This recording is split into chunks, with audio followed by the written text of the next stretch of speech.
Pak Sutri jarak jauh. Pukulan apa yang membuat Pak Sutri pasangan suami istri ini goyah hubungannya? Dear Bu Leila, 4 tahun yang lalu saya menikah dengan pria pilihan saya sendiri dan sudah dikaruniai seorang balita yang sangat sehat. Sejak menikah sampai sekarang hidup kami berjauhan. Saya di Jakarta, dia di Jawa Tengah. Kami lulusan alma mater yang sama di Jawa Tengah. Pada awalnya kami bersama ke Jakarta. Saya mendapat pekerjaan yang sangat saya sukai di bagian advertisement, dan suami bekerja di tempat lain. Tetapi, dia hanya tahan beberapa bulan dan berhenti. Itu hanya seminggu setelah menikah. Alasannya sudah tidak kondusif lagi dan ada pertentangan batin yang tidak bisa ditolerir lagi. Dia balik ke Jawa Tengah. Saya mencoba mengerti.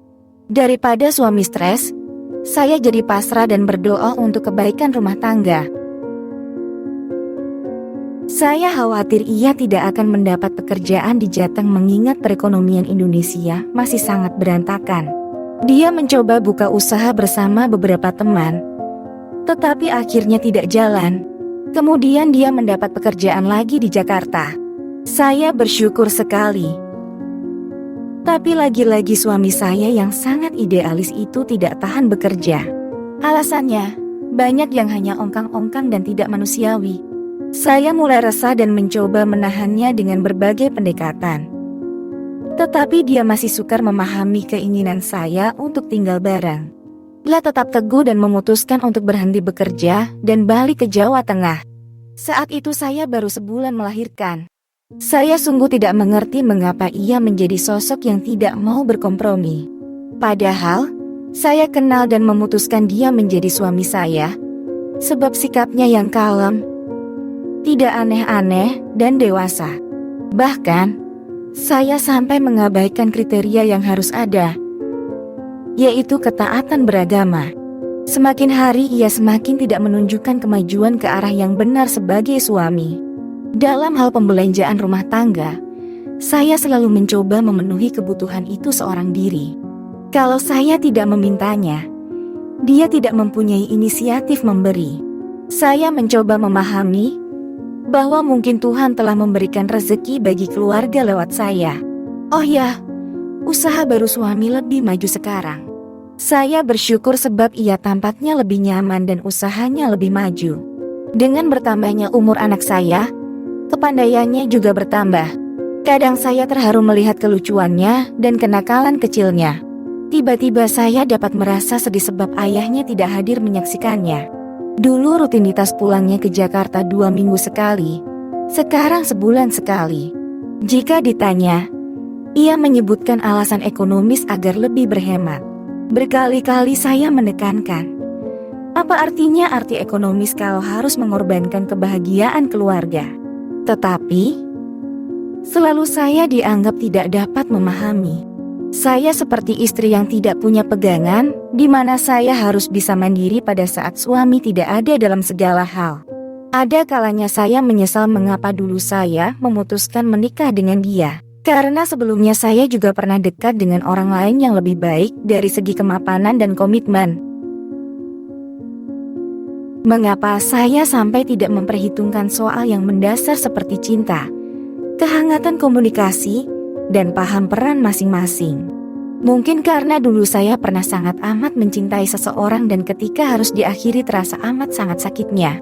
Saya jadi sering membandingkan suami saya dengan banyak suami di sekitar saya. Kebanyakan dari mereka sangat bertanggung jawab kepada keluarganya dan perhatian kepada anak istrinya, dan lain-lain. Yang hampir semua itu tidak ada pada suami saya. Lebih buruknya lagi, akhir-akhir ini saya intens berkomunikasi dengan bekas pacar. Seorang yang pernah menemani saya jatuh bangun. Dengan dia saya belajar banyak masalah pergaulan dan kembali saya sangat menyukai masa-masa itu. Seperti misteri, setiap saat kami selalu dipertemukan lagi. Padahal, dia lama belajar di luar negeri. Saat ini saya jadi limbung. Saya ingin tetap tegar dari cobaan ini. Menjadi ibu yang baik buat anak saya, jadi istri yang saleh buat suami saya. Tetapi saya tidak dapat berdusta bahwa saya tidak suka jika diperhatikan. Saat ini saya sangat menyukai perhatiannya, hal yang jarang dilakukan suami saya. Saya takut jadi semakin terpuruk dalam mimpi ini. Terlebih dia belum menikah. Saya takut berharap banyak kepadanya. Bu Leila, setiap kali kami saling bercerita saya merasakan energi yang sangat besar masuk ke dalam diri saya. Saya jadi bersemangat dalam bekerja. Jadi optimistis menghadapi hidup. Saya mulai membenahi diri, menyelesaikan resolusi yang terbengkalai, mulai mengaji lebih banyak, belajar piano, berani menyetir sendiri di Jakarta, olahraga rutin, dan senang berjalan berdua dengan anak saya. Kalau melihat mantan saya begitu akrab dengan anak saya ingin menangis bahagia karena ayahnya sendiri jarang melakukan itu.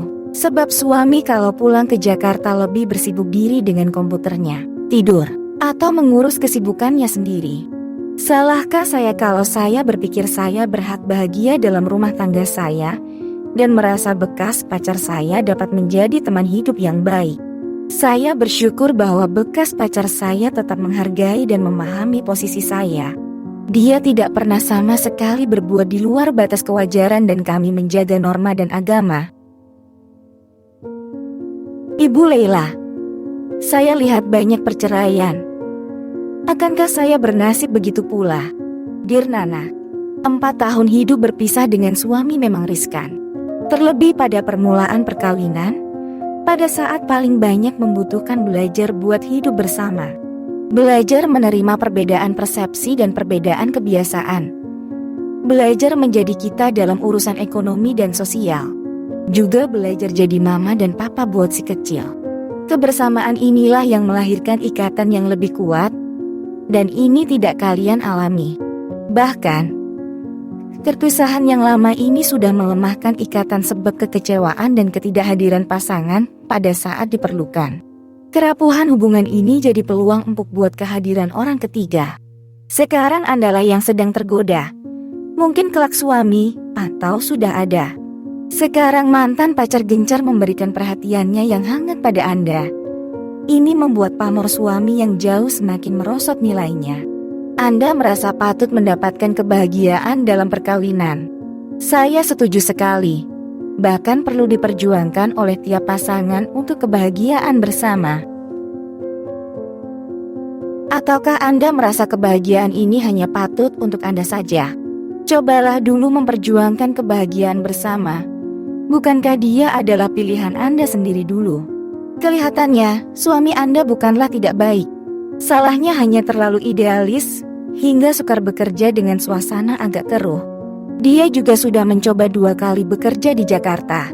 Setelah tidak sanggup, ia masih giat berusaha dan punya inisiatif berwira swasta, yang sekarang mulai baik hasilnya. Jika ia belum dapat memberi uang kepada Anda, mungkin karena penghasilannya masih jauh di bawah Anda.